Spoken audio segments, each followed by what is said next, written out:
So ఒక YouTube friend ఒక book రాసింది. తనని ఈ పుస్తకాన్ని ఒక 2 నెలల క్రితం పరిచయం చేసిన. పుస్తకం పేరు డబ్బు ఒక శక్తి ప్రవాహం. 2 పార్ట్స్కి రాసింది. ఇది సెకండ్ పార్ట్. అయితే తను రాసిన విధానం చాలా ఎక్సలెంట్ ఉంది. ఎవరైనా చదవాలి ఒకసారి పుస్తకం. ఈరోజు అనుకోకుండా నాకు ఒక చాప్టర్ కనిపించింది.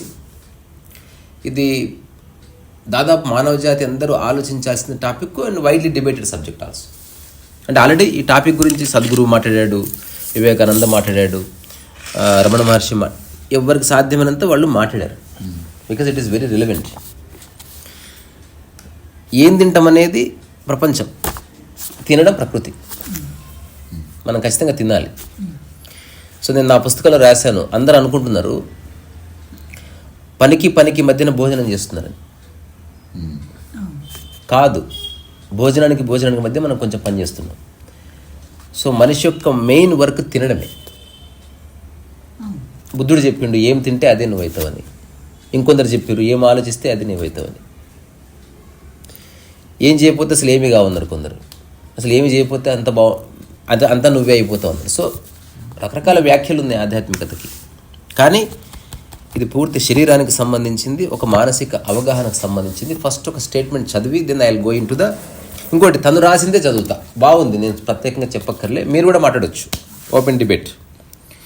శాకాహారం అనేది కులానికో సాంప్రదాయానికో సంబంధించిన విషయం కాదు, అది మనిషికి మరియు మనిషి మనుగడకి సంబంధించిన విషయం. So today we are going to talk about significance of vegetarian food.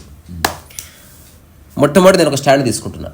ఒకప్పుడు ఒక స్టేట్మెంట్ ఇచ్చిన నేను స్టిల్ ఆ స్టేట్మెంట్ మీదనే ఉంటూ దాన్ని కొంచెం అప్డేట్ చేస్తున్నా. నేను రుచి కోసం తినే పదార్థం కొంచెమే తింటా, శక్తినిచ్చే ఆహార పదార్థం ఎక్కువ తింటా, సరదా కోసం అప్పుడప్పుడు ఏదైనా తింటా.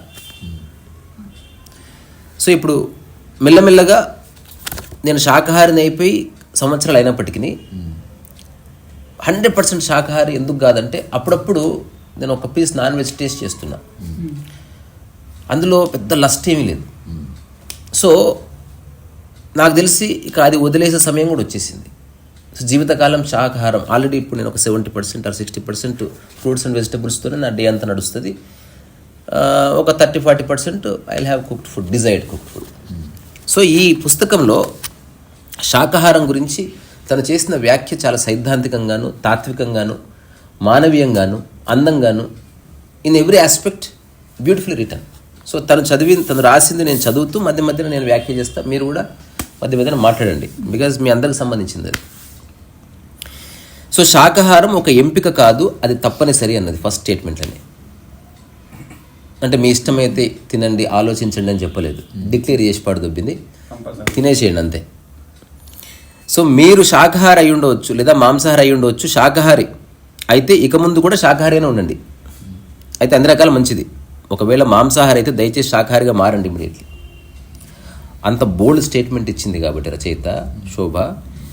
నెక్స్ట్ శాకాహారం ఎందుకు మంచిది అనేదాన్ని సపోర్ట్ చేసే విధంగా రాసింది. సో నిజానికి మనిషి శాకాహారిగా ఉండడం అనేది ఒక ఎంపిక కాదు, తప్పనిసరి.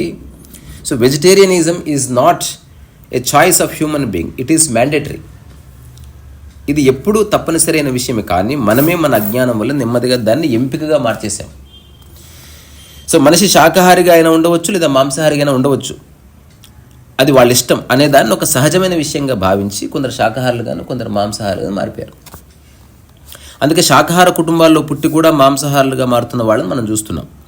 సో మనం మాంసాహారం తినడాన్ని సమర్థించుకోవడానికి, లేదా మాంసాహారం తినడం తప్పేమీ కాదని భ్రమపడడానికి మనకు వివిధ కారణాలు దొరుకుతాయి కదా. మాంసాహారం తినడం వల్ల మనకు కలిగే నష్టం గురించి, దానివల్ల పొంచి ఉన్న ప్రమాదాల గురించి తెలియక, అర్థం కాక చాలామంది మాంసాహారులుగానే ఉంటున్నారు. ఈ ప్రమాదాల గురించి సాధ్యమైనంతగా అందరికీ అర్థమయ్యేట్టు తెలియజేయడానికి ఈ అంశం. ఓకే, ఇదంతా బాగుంది. సో ఈ చాప్టర్ రాస్తున్నప్పుడు తను ఒక మాట రాసింది. ఇది రాయడానికి ఒక ఉద్దేశం తన ఉద్దేశం మాంసాహారాన్ని కించపరచడం కాదు. She wants to awaken the mind of human so that he can choose which is the best option. మనిషి శాకాహారిగా మాత్రం ఎందుకు ఉండాలి, దాని ఆవశ్యకత ఏమిటి అంటే ముఖ్యంగా 3 కారణాలని చెప్పింది. ఆ 3 కారణాల గురించి ఒక 4 నిమిషాలు వ్యాఖ్య చేసుకుని ముగిద్దాం. మొదటిది శరీరపరమైనది, అంటే శరీర శాస్త్రానికి సంబంధించి శాకాహారి ఉండాలి.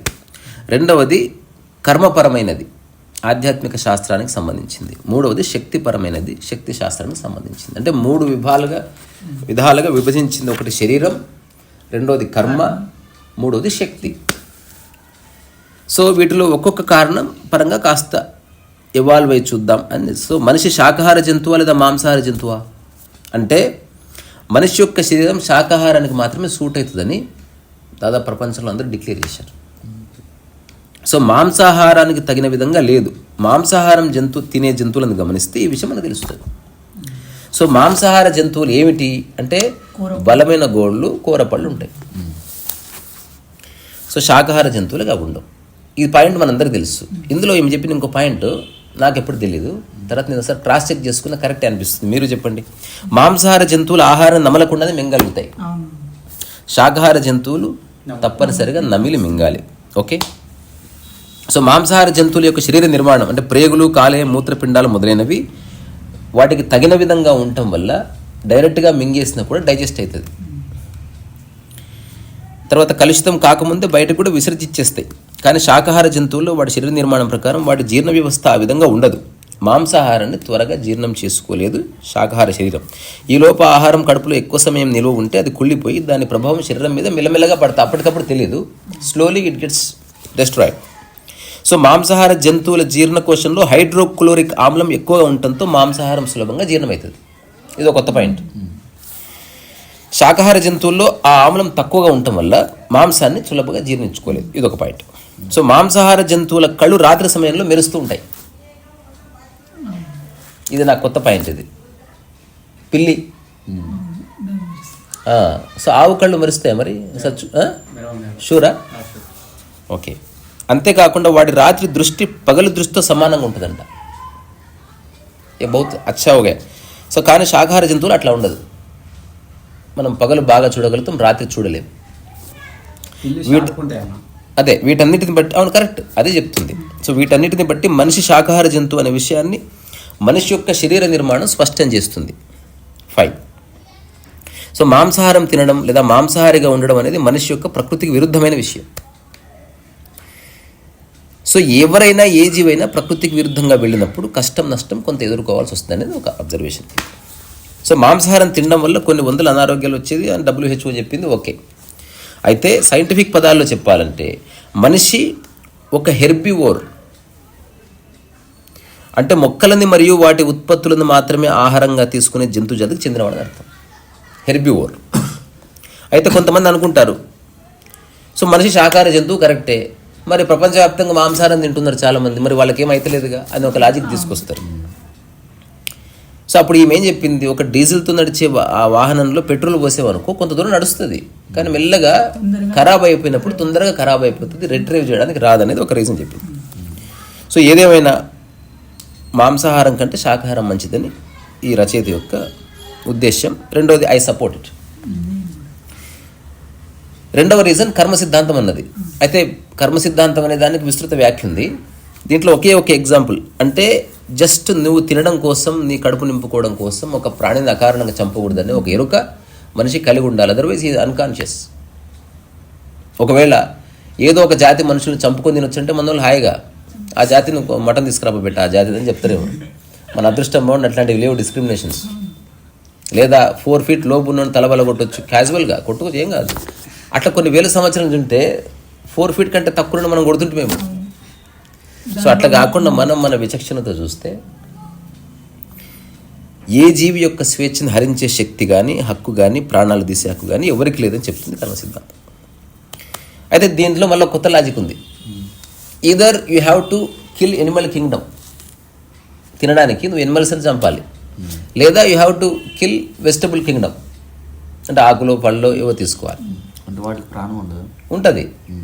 మరి రెండింటికి ప్రాణం ఉన్నప్పుడు ఏం చంపితే ఏందని ఒక పిచ్చకూడ లాజిక్ తీసుకొచ్చారు. నేను ఒకప్పుడు ఈ లాజిక్తో వాదించిన తర్వాత చిన్న ఆన్సర్ దొరికింది, అంటే ఐ వాజ్ స్టూపిడ్. సో దేని నుంచైనా వేరు చేసినప్పుడు ఒక ఆకుని కానీ పండుని కానీ దాని యొక్క మూలం దెబ్బతింటలేదు, మళ్ళీ వస్తుంది. పాలకూర తెంపిన ఆకు మళ్ళీ పాలకూర వస్తుంది. మామిడి పండు తెంపుకొని తిన్నావు, మామిడి పండు వస్తుంది. నువ్వు కోడిని తింటే కోడి రాదు, మళ్ళీ అది ఎండ సో కోడి అనేది సినిమా, మన వెజిటబుల్స్ అనేది వెబ్ సిరీస్ వస్తూనే ఉంటాయి. సో అందుకని రెండోది పెయిన్ అనేది నీకు వ్యక్తం చేయదు ఒక చెట్టు, తర్వాత చెట్టు నుంచి రక్తం రాదు. సో మనిషి తనలో ఉన్నది ఎదుటి వ్యక్తిలో ఉన్నప్పుడు భయపడతాడు. ఇప్పుడు మనకు చీమ చనిపోతే ఎందుకు భయం కాదు, లేదా ఎందుకు జాలి కలగదు, ఎందుకు దయ కలగదు అంటే అది మనలా లేదు, ఒకటి అది మనలా ప్రవర్తిస్తలేదు. అది మరణాన్ని మనం ఎదుర్కొంటున్నప్పుడు ఏవైతే సన్నివేశాలు చూసినామో దానికి సిమిలర్గా దాని యొక్క ఆచరణ లేదు, అందుకని మనకు కాదు అనిపిస్తుంది. అట్లా కాకుండా ఎవడన్నా మనిషి లాంటి మనిషి ఏదైనా గాయపడ్డప్పుడు తన గాయాలు గుర్తొస్తాయి. దీన్ని ఏమన్నారు ఇంగ్లీష్లో, సహానుభూతి కలుగుతుంది, ఒక రకమైన ఎంపతి కలుగుతుంది. ఆ పెయిన్ నీకు కూడా అవుతుంది. సో జంతువులను చంపినప్పుడు మనిషి యొక్క సైకాలజీ క్రూరంగా మారిపోలేదు, ఎందుకంటే అరుస్తుంటుంది, తప్పించుకోవడానికి ట్రై చేస్తుంటుంది. కానీ ఒక చెట్టు అక్కడే స్థిరంగా ఉంటుంది, బికాస్ దాని ఎగ్జిస్టెన్స్కి వచ్చే నష్టం ఏం లేదు. ఎగ్జాంపుల్, నువ్వు కటింగ్ షాప్కి జుట్టు కట్ చేసినావు, క్యా ఫరక్ పడతా, నేను మర్డర్ చేసినట్టు కాదు కదా. సరే రేపు నన్ను మర్డర్ అటెంప్ట్ చేసినాను, ఎందుకంటే నా జుట్టు కట్ చేసినట్టు నన్ను కట్ చేసినట్టు అన్నీకి లేదు, అది మళ్ళీ వస్తుంది కాబట్టి దానికి పెయిన్ కూడా లేదు కాబట్టి అందరు కట్ చేసుకుంటున్నారు. ఎక్కడెక్కడ పెయిన్ లేదో అక్కడెక్కడ మనిషి ఫ్రీ విల్లో పనిచేస్తున్నాడు. సో ఇదొక కారణం. మూడవది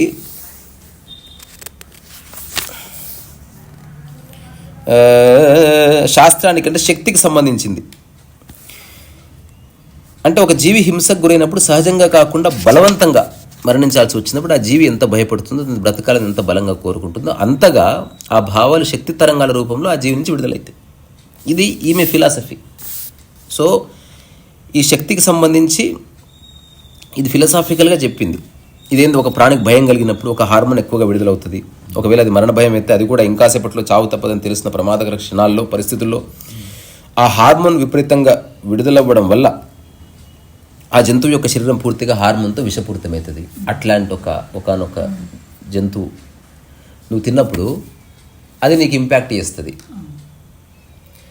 కానీ ప్రపంచవ్యాప్తంగా తింటూనే ఉన్నారు నాన్ వెజిటేరియన్. ఈవెన్ సినిమాల్లో హీరోలు తింటున్నారు, చికెన్ చేసుకురా అంటున్నారు. అందుకే నువ్వు ఎంత ప్రమోట్ చేసినా స్టిల్ నాన్ వెజ్ కంటిన్యూ అయితేనే ఉంది.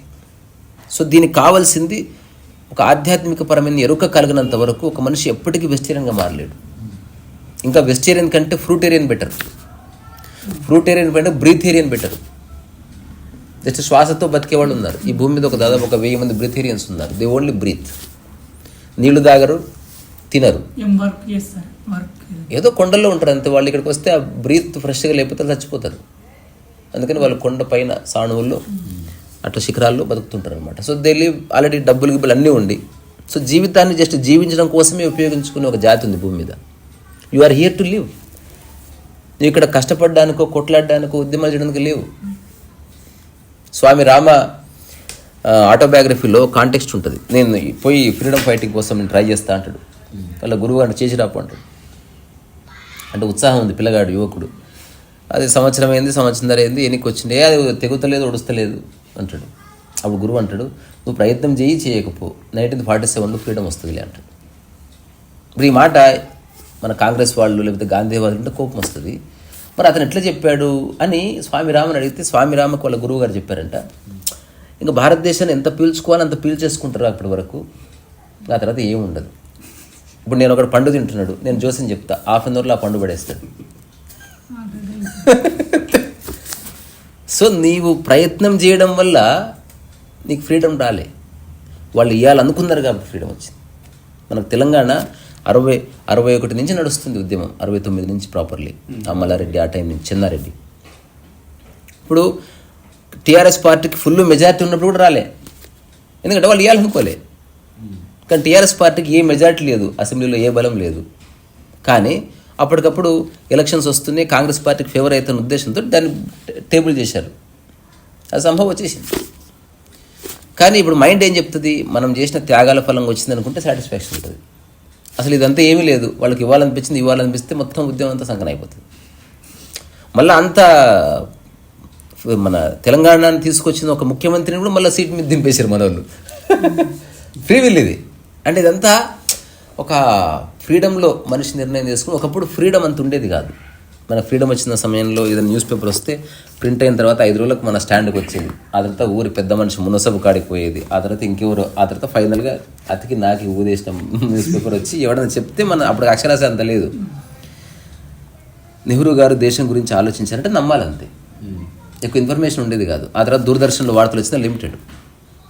అప్పుడు మనం ఏంది, దేశ నాయకులు జాతీయ నాయకులు అంటే మన కోసం కష్టపడేవాళ్ళు కాదని తర్వాత తెలిసింది.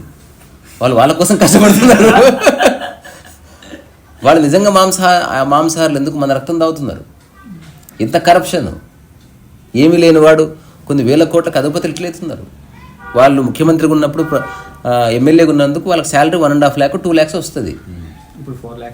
పోనీ 4 lakh వచ్చింది అంటే సంవత్సరానికి 14,40 అంటే 4,80,000 45 లక్షలే అంతే. కానీ అంతంత పెద్ద ఎంపైర్స్ ఎట్లా బిల్డ్ చేస్తున్నారు అంటే కరప్షన్ ఖచ్చితంగా ఉంది. సో ప్రజలకు మొట్టమొదటిసారి 2010 తర్వాత ఎప్పుడైతే మొబైల్ హ్యాండ్సెట్ వచ్చిందో, అది ఫుల్లీ ఫంక్షనల్గా ఉందో, దాంట్లో ఇంటర్నెట్ ఆల్మోస్ట్ ఫ్రీ అయిపోయిందో, లేదా తక్కువ ధరకు అవైలబుల్ ఉందో, ఎప్పుడైతే కమ్యూనికేషన్ పక్క మనిషితో అమెరికాలో ఉన్నవాడితో ఇప్పుడు మాట్లాడచ్చు మనం. ఒకప్పుడు 1 year పట్టింది. ఒకప్పుడు వివేకానంద ఫోటో దిగితే ఆ ఫోటో చూసుకోవడానికి చాలా టైం పట్టేది. సో ఇది మన సబ్జెక్ట్కి బియాండ్కి పోతుంది, అసలు శాకాహారం అయింది. పర్వాలేదు, కంక్లూడ్ చేద్దాం. సో ఇంత టెక్నాలజీ ఎవాల్వ్ అయిన ఈ యుగంలో ఇక మనిషిని నమ్మించే ప్రక్రియ పనిచేయదు. ఇప్పుడు ఏం చేయాలి, నువ్వు ఓన్లీ చెప్పు, ఎవరిని నమ్మించకు. ఇప్పుడు ఎగ్జాక్ట్లీ నా జీవితానికి ఆధారశిల అది. షేర్, లైక్, సబ్స్క్రైబ్ లేదు, అడుక్కోను. నేను చెప్పింది వినండి, చేసి చూడండి, మీ లైఫ్లో గొప్ప చెప్పను. ఇష్టం ఉంటే చేసుకోలేకపోతే లేదు. కానీ నువ్వు ఆచరించకుండా మాత్రం చెప్పకూడదు, అబద్ధం చెప్పకూడదు. ప్రజల్లో నీకు సానుభూతి వస్తుంది, లేకపోతే నీకు fan following. Be honest with yourself, be brutally honest. జనాలు నమ్ముతారా నమ్మరా అని కాదు, నీవు క్లియర్గా ఉండాలి. సో తర్వాత ఈ ప్రకృతి పనిచేయడానికి, ప్రపంచం పనిచేయడానికి మధ్యన ఆ మెకానిజం ఏంది తెలుసుకొని ఎట్లా జీవిస్తే నీ బాడీ మైండ్ కాంప్లెక్స్ రెండు బాగుంటాయి అనేది అర్థం చేసుకొని తీరాలి. సో అట్లా మనిషి తినడం పరంగా ఆహారాన్ని ఆర్గనైజ్ చేసుకోవాలి. రెండవది, మానసికంగా ఎలాంటి ఇన్ఫర్మేషన్ నీ మైండ్లోకి ఎంటర్ చేస్తే, ఇలా ఎలాంటి పద్ధతిని నువ్వు పట్టుకుంటే నీ మైండ్ మెల్లగా ఎఫర్ట్లెస్నెస్లోకి వస్తుంది అనేది ఎవరికి వాడు అన్వేషించుకోవాలి. పక్క వ్యక్తి ఎంత చెప్పినా వినడు ఈ జనరేషన్ మనిషి, because every mind is free నా. సో ఒక గొప్ప ఎరాలో మనం ఉన్నాం. ఒకప్పటిలాగా నువ్వు ఒక మాస్ మూమెంట్ క్రియేట్ చేయలేవు. సద్గురు వరకు ఓకే. ఇప్పుడు మాస్ మూమెంట్ క్రియేట్ చేయాలంటే హీ హ్యాస్ టు మ్యానిపులేట్ ఏదో విధంగా, లేదా he has to be honest. ఇప్పుడు నేను చెప్తున్నా, అసలు ఎవరితో నాకు సంబంధం లేదు, తద్వారా అందరితో సంబంధం ఏర్పడవచ్చు. ఇది ఒక కొత్త పద్ధతి. రెండోది, ఏ సంస్థ లేదు, లేకపోతే లోగో లేదు, ఫండ్ కూడా లేదు, ట్రస్ట్ లేదు, ఏమీ లేదు, అయినా మనం కలుసుకోవచ్చు. ఇవన్నీ తిండి వాడు తినొచ్చు, 10,000 మంది కలుసుకొని తినొచ్చు. సో ఇట్లాంటి ఒక కొత్త పద్ధతికి శ్రీకారం జరగవచ్చు. ఏదేమైనా జరిగినా జరగకపోయినా పర్వాలేదు అనుకుని మనం ముందుకు వెళ్ళాలి. సో ఇది సో ఈ వెజిటేరియనిజం గురించి కంక్లూడ్ చేద్దాం. సో ఈ శక్తి అనే కాంటెక్స్ట్ తను ఫిలసాఫికల్గా చెప్పింది. ఇంకోటి కొన్ని స్టేట్మెంట్స్ ఉన్నాయి. మాంసాహారం మనిషి మనసును మొద్దుబారేలా, బుద్ధి మందగించేలా చేస్తుంది. దానివల్ల సహజ అనుభూతి, ఆలోచన శక్తి, బుద్ధి కుశలత వంటి సహజ సామర్థ్యాల స్థాయి నెమ్మదిగా తగ్గిపోతుంది. ఏమో ఫుల్ శాకాహారం ఉన్నారు, డంబ్యాస్గా నేను చూసిన. సాంకేతిక పరంగా అది మానవుడి నుంచి ఆధునిక మానవుడి స్థాయికి ఎదిగిన మనిషి. ఇప్పుడు ఆల్బర్ట్ ఐన్స్టీన్ నాన్ వెజిటేరియన్ బాగా ఉన్నాడుగా. సో కొన్ని ఫిలసాఫికల్ అట్లా కాకుండా తర్వాత ఓ దేవుడా నా మీద దయ చూపు నన్ను కరుణించని వేడుకునే మనిషికి ఓ మనిషి నా మీద దయ చూపు నన్ను చంపకని వేడుకునే మూగజీవులు ఆడుతున్నది వినిపిస్తే బాగుండు. అయితే ఒకవేళ జంతువులకి భాష వచ్చింటే ఇదంతా ఉండేది కాదు. మరి మొక్కలకు వచ్చింటే మొక్కలకి ఉండేది కాదు. అంతే, పుట్టడం సావడం అంతే. ఏం చేస్తావురా అంటే ఒకటి చెప్తున్నా, పెయిన్ అనేది ఉండి అది పెయిన్ అనేది భాషగా, కన్నీళ్లుగా, రక్తంగా ఎక్స్ప్రెస్ చేసినప్పుడు నీకు అది ఆ పాపం అంటుకుంటుంది. అట్లా ఇప్పుడు మనం ఒక దిండుని కౌలించుకొని పడుకుంటాం, ఏ పాపం అంటుకోదు. ఇంకా అది కుయ్య అనదు, కయ్య అనదు. అదే మనిషి అనుకో, కేసు ఒకసారి రేపు అటెంప్ట్ అవ్వచ్చు. బికాజ్ మనిషి కాబట్టి ఏదైనా ఒక మాట అంటాడు. సో అందుకని మరీ ఫిలాసఫికల్కి వెళ్ళకుండా ఎంతవరకు అది అవసరం అనేది మాత్రం విచక్షణతో ఆలోచించాలి. సో నేను డిక్లేర్ చేస్తున్నా, so I'm going to be 60-70% pure vegetarian. సరే 100% వెజిటేరియన్, 50-70% లేదా 80% రాబోయే రోజుల్లో ఫ్రూట్స్ వెజిటబుల్స్ తింటా కోతిలాగా. మిగతా 20% నాకు నచ్చినట్టు మంచి అన్నం, పప్పు, పచ్చడి రకరకాలుగా వండుకొని ఒక చిన్న ఆల్రెడీ ఆ ప్రయోగం మొదలైంది. సో మైథిలి వచ్చిన తర్వాత నాకు తెలిసి లాస్ట్ 4 monthsలో enormous amount of fruits and vegetables తిన్నా. నాకు కూడా చాలా ధారణలు ఉండే, పిచ్చి ధారణలు, అవన్నీ పోయినాయి. నిన్న రాత్రి నేను అంటే ఏ పరంగా అంటే పండ్లు ఎక్కువ తింటే బాడీ పెయిన్స్ వస్తాయి. సో నేను అసలు ఒక రోజంతా పొప్పడి తిన్నా, ఏం కాలే. ఎందుకంటే ప్రకృతికి సంబంధించిన ఆహారం అది ఈజీగా డైజెస్ట్ అయిపోతుంది, నీకు శక్తి వస్తుంది. ఇంకోటి, నువ్వు ఎవరన్నా ఒక వారం రోజులు పళ్ళు తిన్నారనుకో, నీకు నిద్ర రాదు, నీకు పిచ్చి లేచిపోతుంది పని చేసి చేసి చేసి చేసి. ఇప్పుడు నాలాంటి వాడికి అవసరం. ఎందుకు నేనే పని పెట్టుకున్నా మస్తు. ఆ మధు ఆ పెయింటింగ్ తీసుకురాపో, జనాలకు చూపిద్దాం, మిత్రులకు చూపిద్దాం. ఎవరికి నీ పెయింటింగ్ కావాలిస్తే అడగండి. ఇది రీసెంట్ కొంచెం ఎలాబొరేట్గా చేసిన వర్క్. ఇది పట్టుకోరా.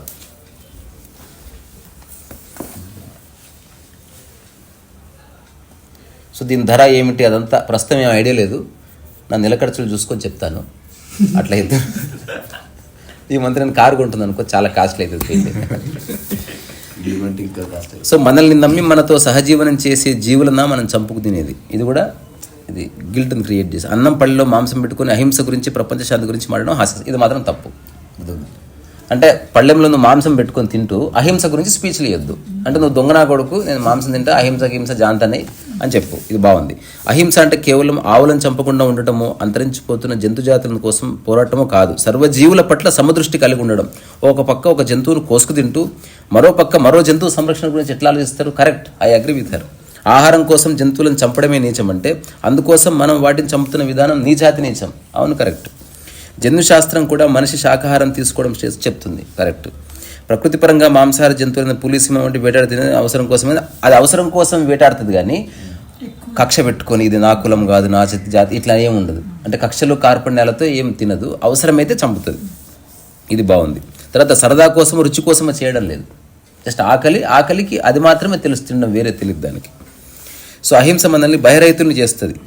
ఏనుగు పాదముద్రలో అన్ని జంతువుల పాదముద్రలు ఎట్లా అమరుతాయో అట్లాగే మహోన్నత అహింసలోనే అన్ని మతాల ధర్మాలు ఇమిడి ఉన్నాయి. Very philosophical. ఆత్మశక్తిని సజీవంగా గుర్తించి గౌరవించడం నేర్చుకుంటే మీరు జంతువులను చంపడం మానేస్తారు, అందుకు బదులుగా వాటిని ప్రేమిస్తారు. ఓకే, ఇంతటి నిమ్న జాతికి చెందిన వాటికి కూడా ప్రాణం ప్రియమైంది. ప్రాణాలను ఎవరైనా తీయగలరు, కానీ ప్రాణాలను పోయగలరా? సో అసలు తాము స్వయంగా నిర్దయులయుండి దేవతల నుంచి దయను అర్థిస్తారు. దేవతలకు సర్వజీవులు సమానమే అన్న జ్ఞానం ఎవరికి కలుగుతుందో వారే శ్రేష్టమైన మన మనుషులు. సో జీవులను చంపేవారు వాటి ఫలితాలను అనుభవించడానికి సిద్ధంగా ఉండాలి. అహింస పరమో ధర్మ. సో అహింసే అన్ని ధర్మాల కంటే ఉత్తమోత్తమైన ధర్మం అనేది మన మిత్రురాలు శోభారాణి, ఈమె పుస్తకం కావాల్సి తెప్పించుకోండి, నేను పెడతాను డిస్క్రిప్షన్లో. Very beautiful return. ఇందులో ఫిలసాఫికల్గా డబ్బు గురించి, సంపద గురించి, డబ్బుకి మనిషికున్న సంబంధం గురించి, డబ్బుకి ఆధ్యాత్మికత, డబ్బు ప్రపంచ పోకళ్ళు, డబ్బు యవ్వనం, డబ్బు ఊహాశక్తి, రకరకాల చాప్టర్స్ రాసింది. Well return. అయితే మనం ఇంతకుముందు అనుకున్నది కంక్లూడ్ చేద్దాం. ఒకవేళ జంతువులకు భాష వస్తే వేరే ఉండేది కదా. మళ్ళీ మొక్కల కన్నావు కాబట్టి డిబేట్. జంతువులకు వచ్చింది అనుకో, ఇప్పుడు నువ్వు కుక్కను నిమురుతున్నావు, ఎంతసేపు నిమురుతారా నువ్వు? బేకు కానివి నిద్రపోనియవా అవలంబున్నవాడుక నువ్వు? ఇప్పుడు మీ అత్త వచ్చింది, విజిలేస్తే రావాలా నేను? నువ్వు అని కుక్క మాట్లాడింది అనుకో, అసలు ఎవ్వడు జంతువులు పెంచుకోడు. లేదా దాన్ని కూడా ఆర్చిడ్ పబ్లిక్ స్కూల్కి పంపించి కొంచెం దాన్ని ట్యూన్ చేసి పెద్ద మనుషులు వస్తే ఎట్లా బిహేవ్ చేయాలి, ఎట్లా తినాలి, ఎట్లా రెస్పెక్ట్ ఇవ్వాలి, ఎవరిని హఠాత్తుగా వస్తే కాళ్ళు లేపి ఎట్లా నాకకుండా ఉండాలి, ఇవన్నీ నేర్పించిన తర్వాత మనం పెంచుకుంటాం మేబీ. అప్పుడు కనుక సో మనిషి చంపడానికి పోతుంది, ఇన్ని బూతులు తిడుతుంది. ఆ బూతులకు భయపడన్నా మనిషి చంపకపోవచ్చు ప్రాబబ్లీ. ఏదేమైనా రెండు, ఒకటి తినొద్దు, ఒకటి తాగొద్దు. ఒకటి బుర్ర తినొద్దు, రెండోది వేరే వాళ్ళ రక్తం తాగొద్దు. ఇది ఫైనల్. సో బుర్ర తినడం కూడా మాంసాహారమే. బాబాయ్ రిసారసు వేసి